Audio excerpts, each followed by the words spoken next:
Hi guys, it's Rachel with WTI and I have to show you this really cool kit I bought. It comes in two because I do have two kids. It's something that is fun. So this is a type of candy that you're actually able to make the gummies yourself. It's so cool. All the instructions are on the box. Everything you need comes with it. Measuring cups, stir sticks, anything that you need to cut. The only thing you need is water. So you do have directions of how much water you need per pouch or item that you have. You have all the moldings that come with it as well.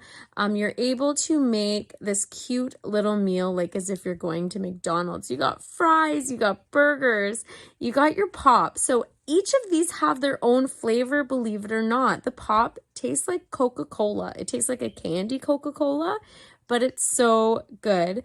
The buns, the cheese, the meat. I think the meat is chocolate. The buns are pineapple. The cheese is like a mango. It is really cool. You even have ketchup. So you do need to save your paper because on it, it's going to be your plate. As long as you follow all the instructions, you get this cute little meal. It's really cool because you kind of get to see how the gummies are made. You do your hard work and then you get to eat it too. And the fact that you got two, if you got two kids, hey, it works out. They get to do it both themselves and have their own gummies. But that's just my point of view.